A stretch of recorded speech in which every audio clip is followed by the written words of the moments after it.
time for another gun review. This is the Lonewolf Arms Dusk 19. Be sure to subscribe, click down here. The Dusk 19, why is this a cool gun? Should you even think about having a gun like this? It's a Glock clone. Some of you may never even heard of Lonewolf, but what Lonewolf has done is change the game.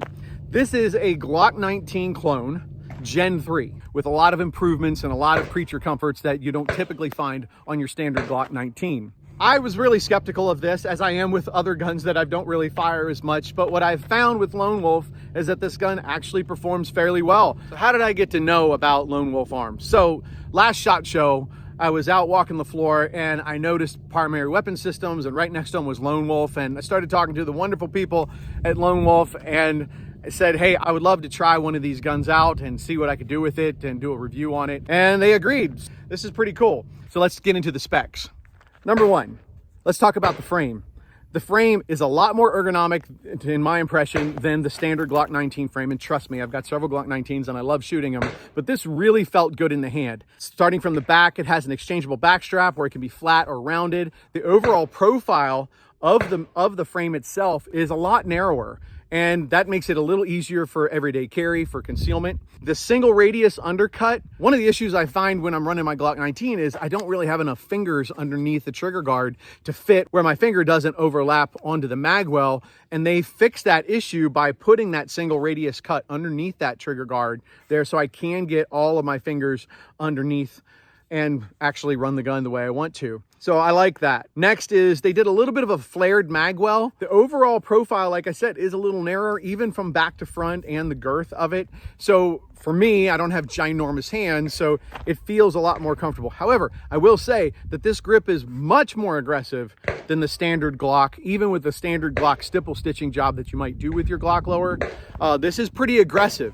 So just note that, but I actually enjoy it because the gun doesn't move when I'm shooting, which is great. Along with the aggressive grip on the frame in front of the trigger guard on both sides of the gun, they actually put some gripping here, some stippling here, so I can rest easy with my right thumb, because I'm a left-handed shooter, or opposite for the right-handed shooter, so you can get a good placement of your thumb in there. And it also comes with a standard rail. Overall, I love the grip. Next, the trigger. When it comes to the trigger, I've got Glocks with standard triggers, I've got Glocks with ZEV triggers, and you're gonna pay nothing, or you're gonna pay up to maybe $200 for a trigger or a trigger job on your Glock. The enhanced trigger that Lonewolf put out, I am fairly impressed with. They started with a flat trigger. It is enhanced, so you get rid of a lot of the pre and the post travel when you're getting to that wall of the trigger, and the reset is fairly short as well. I would compare it easily to one of my ZEV triggers, and when I'm running the gun, it seems to be just fine. I don't really notice any kind of difference as compared to my ZEV. Definitely a huge difference, huge improvement than the standard Glock trigger. So it's flat, it's easy, it's going to have probably a couple pounds less than the perceived trigger pull that you're going to have with the standard Glock. I'm going to equate that to about a 3.25 or a 3.5 pound trigger press, but it's clean, it's crisp, and the reset is quite short, as you can see. So that's the trigger. When it comes to the slide, they've narrowed the slide. They've taken a lot of the extra bulk out of the slide there. And you've got slide serrations on the back. You've got slide serrations on the front for a press check or however you want to manipulate your pistol. And I love the ergonomics of it as well. Pretty easy to grab, pretty easy to manipulate. So that's great. I do like the bronze color, and I really enjoy making sure that there's an optics plate on my Glock. Like all my Glocks, they're just fixed sight guns. I've got to go get it milled, which is going to cost anywhere from $100 to maybe $175 to get your standard Glock slide milled for the right optic. This comes with an optics plate, optics ready, and it's ready to go for a Trijicon or hollow sign. So there's that. I wanted suppressor height sights because I have a suppressor, and I like to shoot quietly every now and then. So I asked for a suppressor barrel and the suppressor heights. These are Trijicon night sights, suppressor height sights. When it comes to the barrel, yes, it's a stainless steel barrel. This is obviously a suppressor ready barrel, threaded with the screw cap, but you can get the Dusk 19 without a threaded barrel, just to let you know. Moving on, a couple other features that the Lonewolf Dusk 19 has that standard Glocks do not. First of all, it comes with an extended slide release, whether you're left or right-handed. I manipulate it left-handed when I use it as a slide lock. Or as a slide release, it's an extended one, so it's a little easier to grab. They also extended the takedown lever, so that's nice too. so you can actually get a hold of it. Some of the issues I find with newer shooters is breaking down that Glock and how narrow it is and how much you have to pinch it. This is a little easier to break down. When it comes to the internal workings of the Dusk 19, guess what? They're still Glock parts. You can interchange all your Glock parts inside of the Dusk 19. I haven't seen anything different thus far, so that's a good thing. And next is, yes, they do take Glock 19 magazines or Glock standard magazines. You throw a 17 mag in here, 17 round mag in here as well. So just good food for thought right there when it comes to loading up this puppy and letting it run. And last but not least, they do have a reversible magazine release. Easy to grab, easy to manipulate, and you can switch it out if you're a lefty and you want to. I just never do, never have. So with that being said, let's shoot it.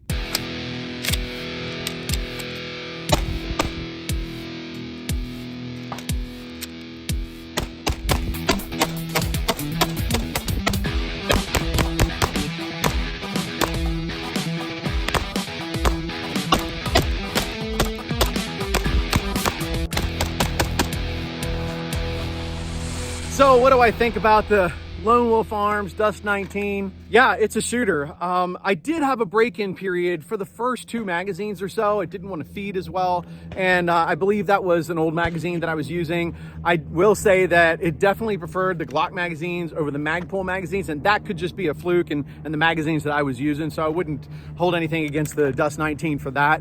I will tell you, I'm pretty picky when it comes to the guns that I want to run and run all the time.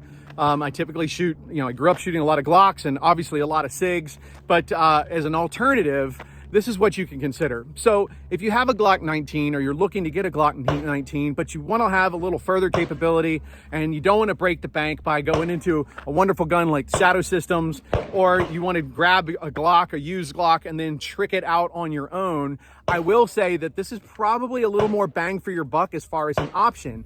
Like I said with the features before, you've got this narrowed grip, you have a narrower grip, a smaller profile, thinner profile, and then with a lot of creature comforts, I guess that's my word I like to use, with the optics ready plate for your optics for a Trijicon or Hollow Sun. And then most of all, which a lot of people have to work on, is that trigger control, and having a nice, easy, crisp trigger with reduced travel is definitely a benefit for you. So yeah, I have run over 500 rounds now with this firearm. I have not had any issues with it whatsoever. I love the way I can run that recoil management. And for you Glock aficionados or for you gun aficionados out there, you're like, oh, well, it's going to be different. The Glock angle and the Glock grip is different than others. I mean, yeah, they are. But you know what? If you know how to run a gun well, then you'll find that it's really not that big of a deal anyway. And I did not get caught up in that. It was easy for me to point and shoot with this pistol. I was running this gun as fast as I possibly could, and then taking my shots on longer distance so I have a little more surgical accuracy. I will say that with suppressor sights, without running a suppressor, I have noticed that the shots are a little lower as far as my point of aim, point of impact with suppressor height sights. If I was going to use this for an everyday carry, I would probably not use suppressor height sights. I would just use standard night sights. But other than that, I really enjoyed running this gun. You might want to check it out. As far as the price is concerned, for this configuration, you're looking at a $6.99 sticker. Obviously, prices are going to vary online or what have you, but you're talking about $6.99, and that's probably without the threaded barrel and the suppressor height night sights. So you have to switch those out. But overall, not a bad price. Not a bad price at all for a good running gun without spending too much more. There's my thought on that. So if you're looking for a good bang for your buck gun that actually will run and it's not a Glock, I would highly recommend giving this a test drive and see what you think about it. At least you can put your hands on one or grip it and work on that trigger. So that's all I got for today. Tune in with me. Please hit like, comment, share, and subscribe on my channel. And I will see you next time on the range.